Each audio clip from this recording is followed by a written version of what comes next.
A woman sat before her loom at midnight, weaving threads that glowed faintly in the darkness, and when she finished, the dream she had woven would walk out of the cloth and breathe. Before missionaries arrived with their leather books, before colonial borders carved up kingdoms, before anyone called this land by names given in distant languages, there lived a young woman whose fingers could pull dreams from the air and trap them inside woven cloth. Her name was Ajora, and the elders said her gift came directly from Ani, the earth goddess herself, passed down through 7 generations of women who understood that creation and destruction were sisters sharing the same loom. But gifts this powerful always carry warnings woven into their very nature, and Ajora would learn, too late, why her grandmother made her swear never to weave a dream born from anger, grief, or desire strong enough to cloud judgment. Stay until the end, because what Ajora created in one desperate night still haunts the forest paths near that village, searching for something it can never find. Here is what the village elders whispered but never spoke aloud in daylight. The loom Ajora inherited was not made by human hands alone. It had been carved from the wood of a tree struck by lightning during a sacred festival generations ago, blessed by diviners who understood that some objects exist halfway between this world and the spirit realm, waiting for the right hands to awaken their true purpose. Ajora's hands were those hands, and the night she discovered exactly what her gift could truly do, everything changed. Before we begin, join the family. Tap subscribe. The village of Enquo sat nestled in a valley where 3 rivers met, surrounded by forests so thick that sunlight reached the ground only in scattered golden coins. It was a place where women's work held power equal to men's, where the Weavers' Guild commanded respect alongside the blacksmiths and hunters, because cloth told stories that outlived the people who wore them. In that village lived Ajora, youngest daughter of the master weaver Obiagely, who had taught her daughter everything about thread, dye, and pattern before sickness took her suddenly during Ajora's 15th year. The girl inherited not only her mother's loom but also a gift that had skipped her older sisters entirely. When Ajora wove, her cloth seemed to breathe. Patterns shifted subtly when no one watched directly. Colors deepened or lightened depending on the wearer's mood. Farmers claimed that wrappers made by Ajora's hands brought better harvests. New mothers swore her baby cloths kept sickness away from their children. The village diviner, a bent old woman named Enneoma, watched Ajora's growing skill with equal parts pride and concern. "Your mother made me promise something before she died," Enneoma told Ajora one evening as the girl worked her loom outside her compound. "She made me swear to remind you that this gift is not yours alone. It belongs to the lineage, to the goddess who granted it, and it must never be used selfishly." Ajora nodded respectfully, though privately she believed she understood her own gift better than any elder's warning could teach her. Young people always believe this. The wise ones learn otherwise before the lesson kills them. For several years, Ajora lived quietly, weaving for ceremonies, for weddings, for burials, accepting payment modestly, and sharing her earnings with her older sisters as custom demanded. Her reputation spread beyond Enquo to neighboring villages. Traders began requesting her work specifically. Wealthy families sent messengers with cowries and yams, hoping to commission pieces for important occasions. But Ajora remained humble, careful, mindful of her mother's memory and the diviner's warnings, until the evening a young hunter named Chukwumeka smiled at her beside the evening fire, and everything she thought she understood about herself shifted like sand beneath floodwater. Chukwumeka was the kind of man songs were composed about. Tall and strong, with a laugh that made even serious elders grin despite themselves. He had recently returned from a hunting expedition that had kept him away for 2 full seasons, and the village welcomed him back with feasting and celebration. Ajora had known him since childhood, but absence and time had transformed the boy she remembered into someone entirely new. When he sat beside her that night, asking about her weaving with genuine curiosity rather than polite obligation, something awakened inside her that felt both terrifying and inevitable. They began meeting quietly. Walks to fetch water became longer. Errands to the market stretched into afternoon conversations. Chukwumeka spoke of building a compound large enough for many children. Ajora imagined weaving cloth for a family that would finally belong entirely to her. Neither spoke these dreams aloud yet, but both felt them growing like seeds in fertile soil.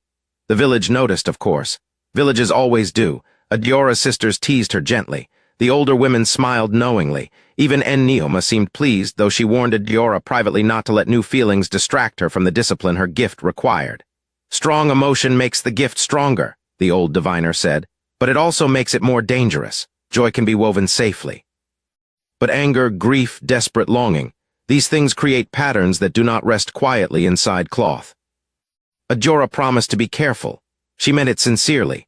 But fate, as the elders say, does not ask permission before it arrives.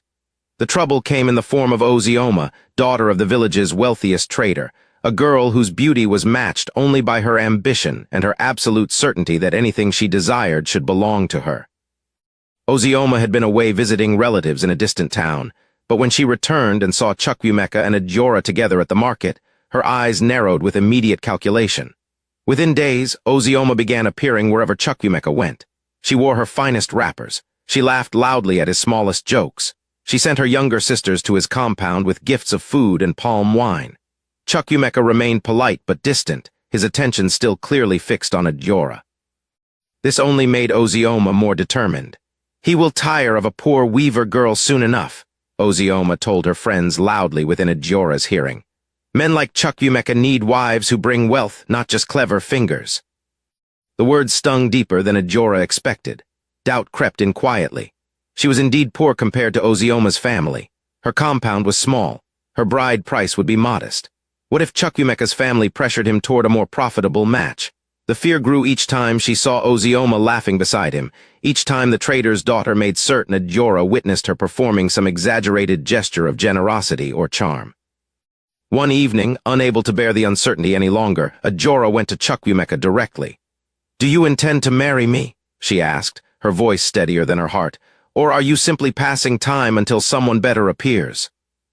Chukwumeka looked genuinely hurt. "How can you ask me that? I have made my intentions clear to everyone except your family, and only because I wanted to be certain you felt the same before approaching your sisters formally." Relief flooded through her so powerfully that tears came.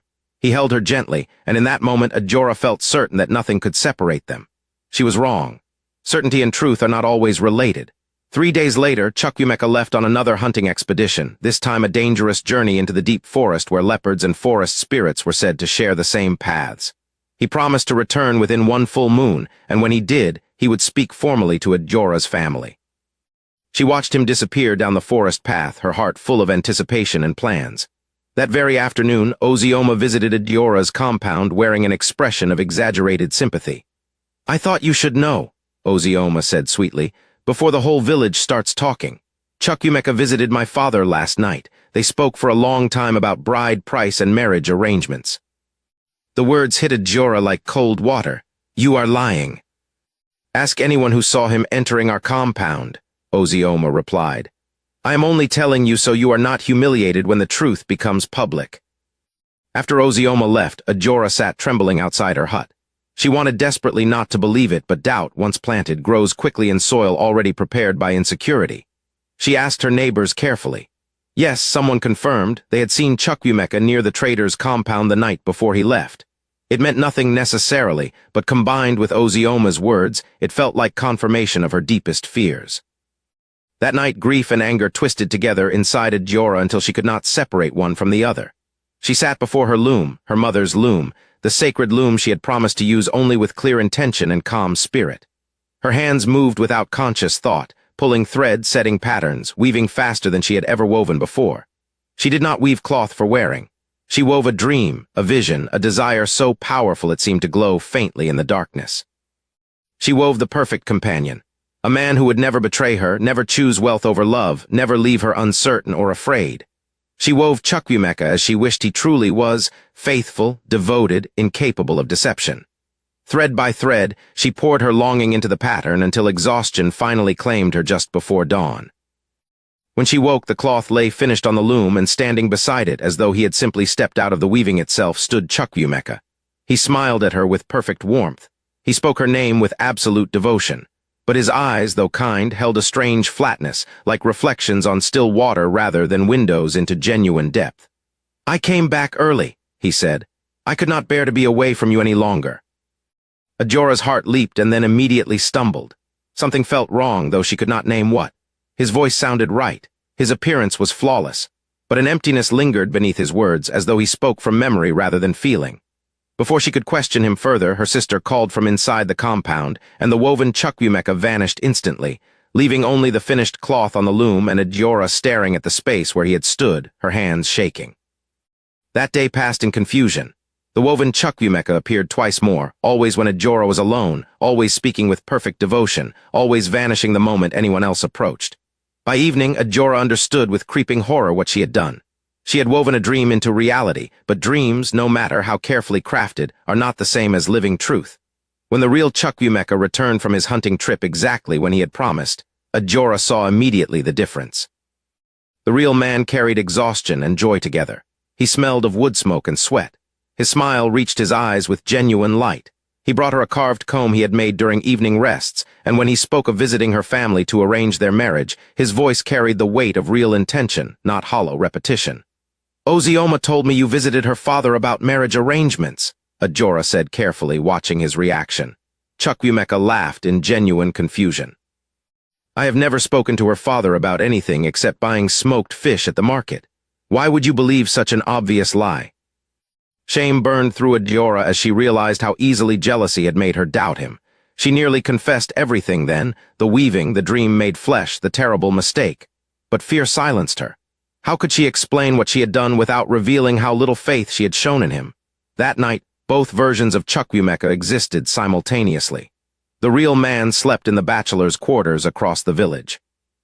The woven dream appeared beside Ajora's loom, smiling with empty devotion, speaking words that should have comforted her but instead filled her with mounting dread. She tried to unweave the cloth, but her fingers could not grip the threads properly. They seemed to slip away from her touch as though protected by something she could not see. "You cannot unmake what you wove in anger and grief," a voice said from the darkness. Neoma stepped into the firelight, her old eyes reflecting knowledge that made Ajora want to weep. "I felt the disturbance the night you created it. The loom sang in a way it should never sing." "Help me," Ajora begged. "I did not understand what I was doing." "You understood perfectly," Neoma said, not unkindly. "You simply believed your desire was stronger than the rules governing your gift. Now the dream you wove will not rest until it gets what it was created for, your complete devotion. And it will not share you with any real man, not even the one you truly love." The next days brought fresh horror. The woven Chukwumeka began appearing more frequently, no longer only when Ajora was alone. Her sisters saw him and grew confused, asking why Chukwumeka visited so often without announcing himself properly. Neighbors whispered about the hunter who seemed to appear and disappear like smoke. Worst of all, the real Chukwumeka began suffering strange accidents. He tripped on paths he had walked 1,000 times. His hunting traps broke mysteriously. Once a tree branch fell just after he passed beneath it, missing him by mere moments. "Something is trying to remove him," Neoma explained grimly. "The dream you created wants to become the only Chukwumeka. It will not stop until the real man is gone and you accept the woven version as truth." Ajora felt her world collapsing. She confessed everything to Chukwumeka, expecting anger or rejection. Instead, he held her gently and said, "We will fix this together." But some creations cannot be fixed, only destroyed. And the woven dream, sensing its existence threatened, grew desperate and dangerous. It began appearing to others wearing Chukwumeka's face, saying things the real man never would, creating chaos and suspicion throughout the village. Fights broke out. Confusion spread. The real Chukwumeka's reputation suffered as people could not distinguish between him and his woven double. Finally, Neoma gathered the women's council and explained what had happened. The elders were furious and frightened in equal measure. "This gift was given to serve the community," the eldest woman said, "not to satisfy personal longing. You have violated the trust 7 generations built." They decided together on the only solution. Ajora must destroy the loom itself, the source of the gift's power. Only then would the woven dream lose its hold on reality. The decision tore at Ajora's heart. The loom was her mother's legacy, her grandmother's before that, the physical manifestation of her entire lineage's power.